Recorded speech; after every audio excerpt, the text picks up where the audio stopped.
Assalamu alaikum урматтуу мекендештер, урматтуу биздин Чабарман YouTube каналынын көрүүчүлөрү, саламатсыздарбы? Мен бүгүн Бишкек шаарында, Борбор Бишкек шаарында турам.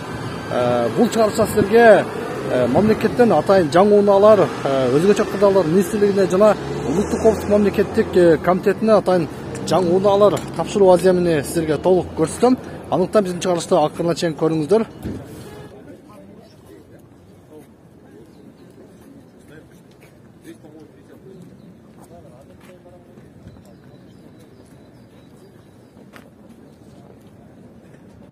Сіздер көріп тұрған дал ушул буран унаалар, жаңы унаалар бул Улуттук коопсуздук мамлекеттик комитетинин чегара кызматына тапшырылмакчы бүгүн. Дал ушундай унаалар менен бүгүндөн баштап чегара кызматы дагы жаңы унаалар менен толукталмакчы. Салтанаттуу тапшыруу аземине Кыргыз Республикасынын президенти Садыр Жапаров жана Улуттук коопсуздук комитетинин төрагасы Камчыбек Ташиев келип жаткан учуру.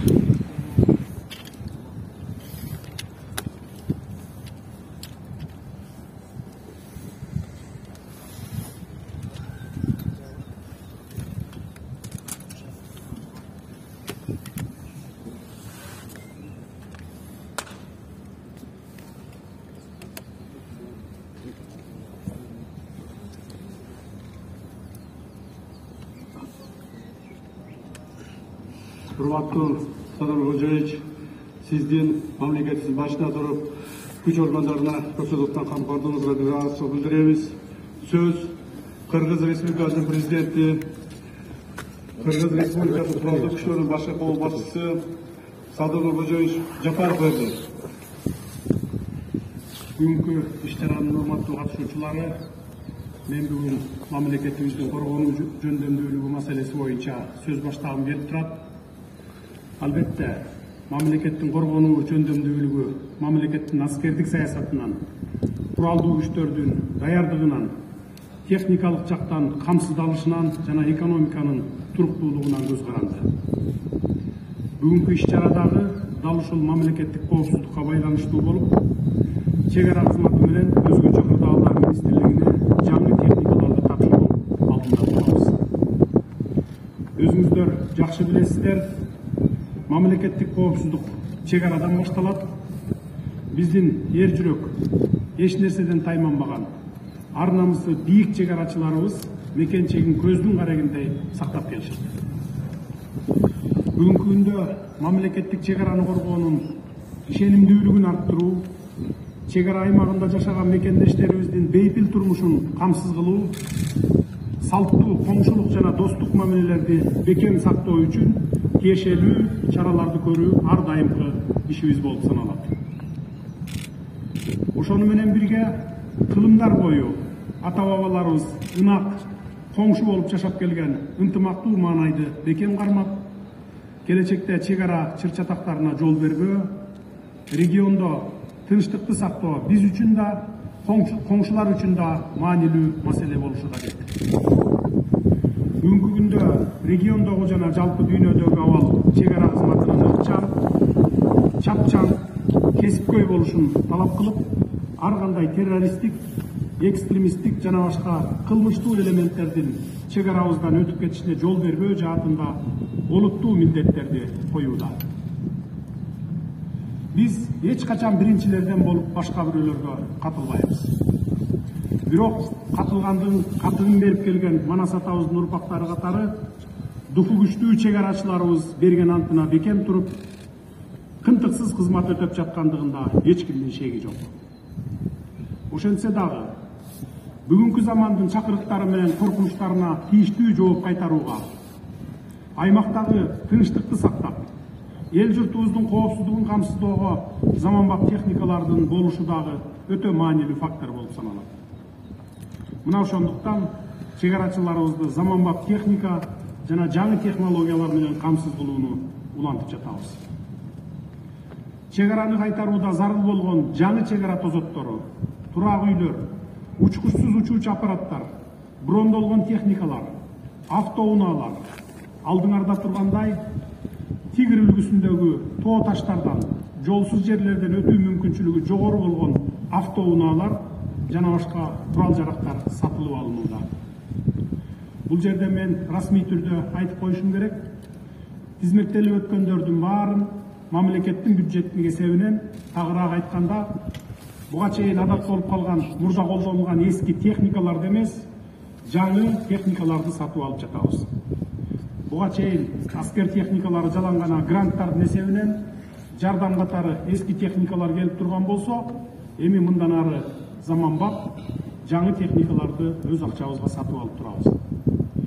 Өткөн жылы бул багытта бюджеттен 7,5 миллиард сом бөлүнсө, быйыл чек ара коопсуздугун күчтөө үчүн азырынча 3 миллиард сомго жакын каражат бөлүп жатабыз. Мындан сырткары аскер кызматкерлеринин жашоо турмушун жакшыртуу жаатындагы иштерди улантуудабыз. Мунун баары Кыргызстан чегин көздүн карегиндей сактоого өмүрүн арнаган урматтуу жоопкерлер, силердин мекен үчүн ак кызмат кылам деген демиңерге дем болоруна толук ишенем. Урматтуу мекендештер, дагы бир жакшы саамалыкты табигый жана техногендик кырсыктар менен күн түндөбөй күрөшүп келе жаткан өзгөчө кырдаалдар министрлигинин техникалык базасынын жаңылануусундагы баса белгилей кетишибиз керек. Өлкө аймагында жылына 4000ден ашык өрт кырсыгы болуп, анын кесепетинен калкыбыз, мамлекетибиз миллиард сомдун тегерегиндеги материалдык чыгымдарга учуроодо. Материалдык чыгым дагы эч нерсе эмес. Эң өкүнүчтүүсү канчалаган жарандарыбыздын өмүрү кыйылып жатат. Ошондуктан өзгөчө кырдаалдар министрлигинин техникалык потенциалын көтөрүүгө атайын өрт өчүрүүчү, авариялык абалдардан куткаруучу инженердик техникалар менен камсыз кылууну мамлекеттик саясаттын артыкчылыктуу багыттарынын бири катары карап жатабыз. Өрт коопсуздугун камсыз кылуу максатында Дүйнөлүк банк менен биргеликте ишке ашырылган долбоордун негизинде 5 миллион доллардан ашык акча каражатына 58 даана өрт өчүрүүчү автоунааларын сатып алдык. Мына бүгүн аларды өзгөчө кырдаалдар министрлигине тапшырабыз. Бул өрт өчүрүүчү автоунаалар өрт кырсыктарына жана ар кандай өзгөчө кырдаалдарга өз учурундагы ыкчам чараларды көрүүгө шарт түзөт. Белгилей кетсек, былтыр дагы бир өнөктөшүбүз Азия өнүктүрүү банкы менен биргеликте инженердик 85 техника сатып алганбыз. Бүгүнкү күндө алар республиканын бардык аймактарында өзгөчө кырдаалдардын алдын алууга жана анын кесепеттерин жоюуга колдонулуп жатат. Мындан тышкары өзгөчө кырдаалдар министрлигине быйыл бюджеттен 300 миллион сомдон ашык акча каражатына элдин коопсуздугун камсыз кылууга багытталган техникаларды жана 2 миллиондон ашык еврого тик учак алган турабыз. Мындай заманбап техникалардын алынышы менен мамлекеттин өзгөчө кырдаалга каршы күрөшүү потенциалы бир топ жогорулай турганына ишенем. Урматтуу чек арачылар жана куткаруучулар, бул жашоодо эң кымбат болуп саналган өмүрү менен ден соолугуна коркунуч жаралгандыгына карабастан, ар намысты туу туткан, мекенге болгон сүйүүсү менен айырмаланган, өз милдеттерин так аткарган ак ниет жарандарыбыз аргын. Алардын сап башында мына сиздер турасыздар. Кыргызстан эли сиздер менен ар дайым сыймыктанат. Баарыңыздарга бекем ден соолук, кажыбас кайрат каалайм. Мекенге болгон ак кызматыңар улана берсин.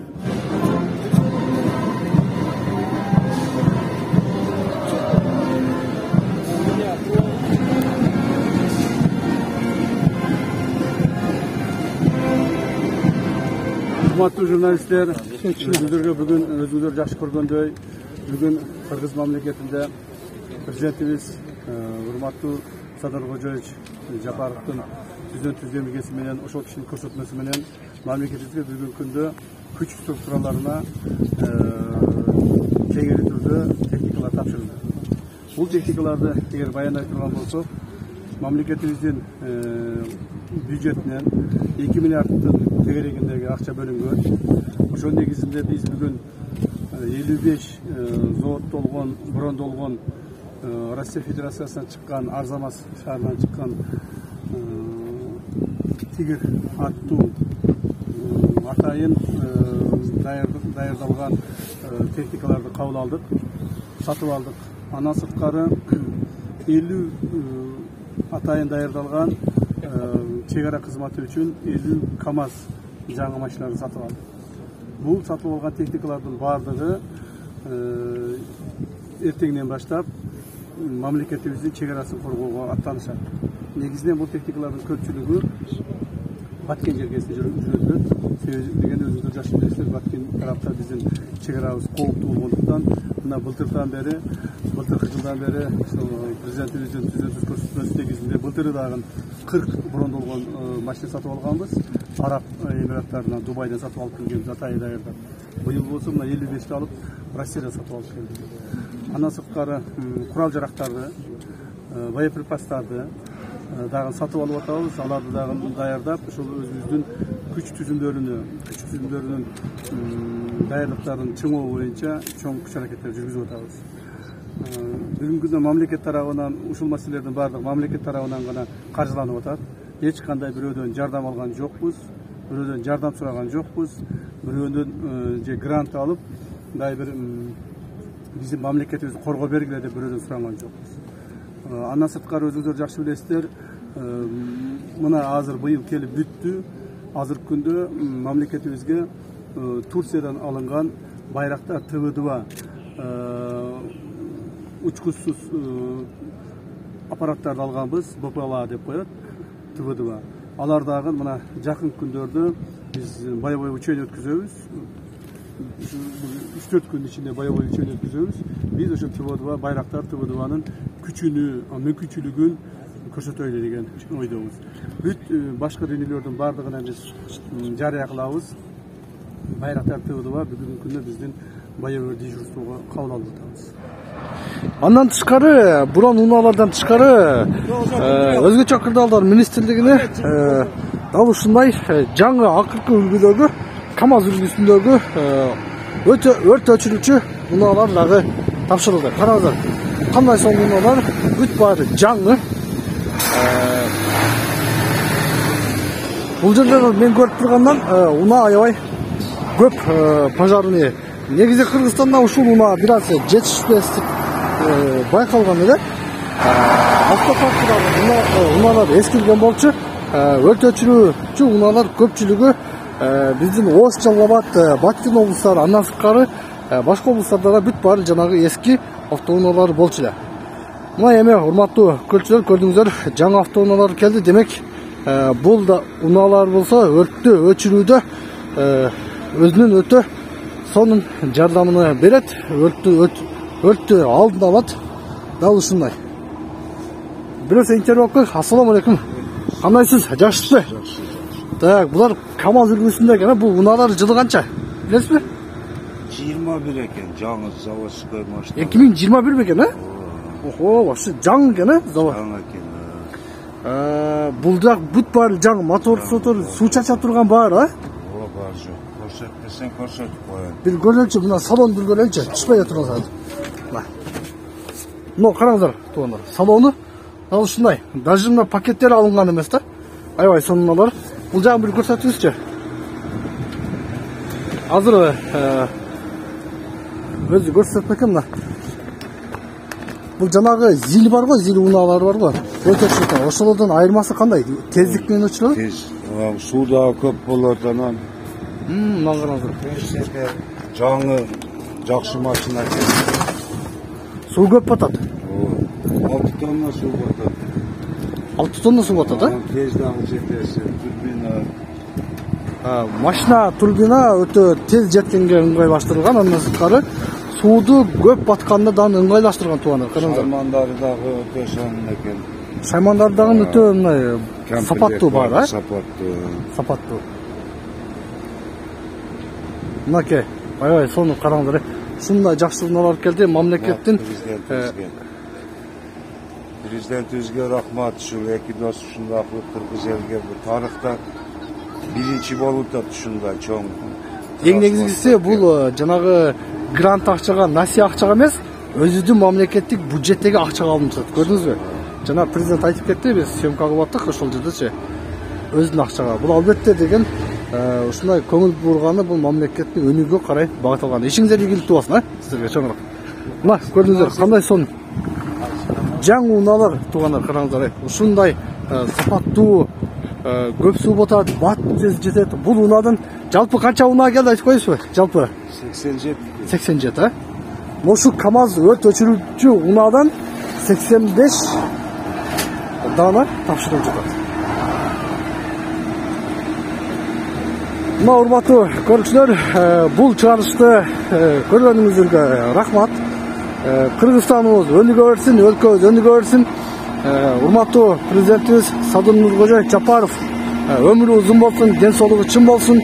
Кыргыз элибиздин бактыга бар болуп, ушундайма өлкөбүздүн өнүгүшү үчүн дагы мындан дагы чоң кадамдарды таштап, Кыргызстанды дүйнөдөгү эң алдыңкы өлкөлөр катарына кошсун деп тилек кылып, мен дагы ушул жерде бул чыгарышты жыйынтыктайм. Ой пикир, комментарий жазып кетиңиздер. Сиздер менен коштошом. Көрүшкөнчө.